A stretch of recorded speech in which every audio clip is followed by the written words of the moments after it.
Bismillahirrahmanirrahim. Kita tengok soalan SPM 2023, kertas 1, soalan 37. Rajah 20 menunjukkan graf isi padu gas karbon dioksida melawan masa bagi dua eksperimen 1 dan 2. Okey. Bila kita tengok sesuatu graf kadar tindak balas, ada dua perkara yang kita perlu pay attention to. Number 1 adalah ni, dekat hujung ni. Kalau graf ini bertemu, lengkung nombor 1 dengan lengkung nombor 2 bertemu dekat hujung ini, bermaksud bilangan mol bahan tindak balas adalah sama. Okey? Bilangan mol bahan tindak balas mesti sama. Okey. Itu satu bahagian of the graph. The other bahagian adalah berkaitan dengan kecerunan graf ini. Okey. Dari segi kecerunan graf, okey. Graf nombor 2 lebih curam atau kecerunan lebih tinggi.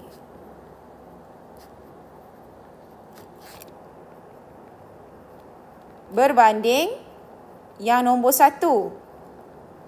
Okey, apa maksudnya macam tu? Okey. Maksudnya dari segi kadar tindak balas, okey, dari segi kadar tindak balas, set 2 kadar tindak balas lebih tinggi berbanding 2 lebih tinggi berbanding 1. Boleh? Okey. Dan macam mana nak tengok kadar tindak balas? Ada 4 faktor yang mempengaruhi kadar tindak balas, iaitu kepekatan, saiz, suhu dan mangkin. KSSM, kepekatan, saiz, suhu dan juga mangkin. Okey? 4 faktor ni yang you kena tengok. Okey, sekarang kita tengok pada jadual. Jadual 2 menunjukkan keadaan bahan tindak balas bagi kedua-dua eksperimen itu. Okey, dia dah bagi tahu dah untuk lengkung 1. Marmar berlebihan, marmar is just calcium carbonate. Okey, bertindak balas dengan 50 cm3 asid hidroklorik 0.5 mol per desimeter cube. Okey.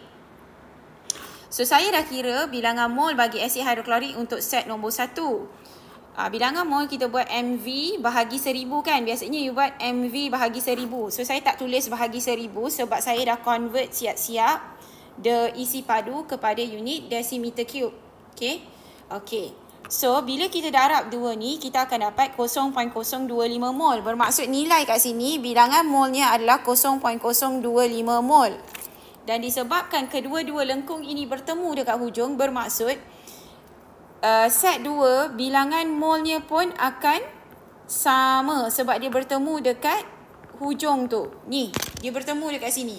So, bilangan mol dia pun akan jadi 0.025 mol. Okey? Cuma, dari segi kecerunan graf, graf nombor 2 adalah lebih curam yang kita sebut tadi. Lebih curam. Maksudnya kecerunan dia lebih tinggi. So, dari segi kadar tindak balas, kadar tindak balas dia lebih tinggi berbanding nombor 1. So, dari segi faktor yang mempengaruhi kadar tindak balas, kepekatan dia mesti lebih tinggi ataupun saiz dia lebih kecil.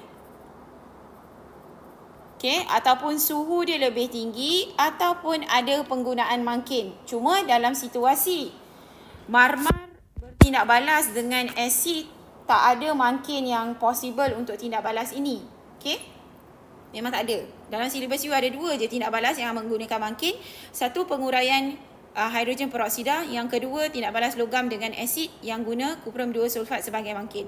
So, kalsium karbonat dengan asid tak ada mangkin. Okey? So, berbalik kepada soalan ini. Apa nilai X dengan Y? Remember, kadar tindak balas set 2 adalah lebih tinggi.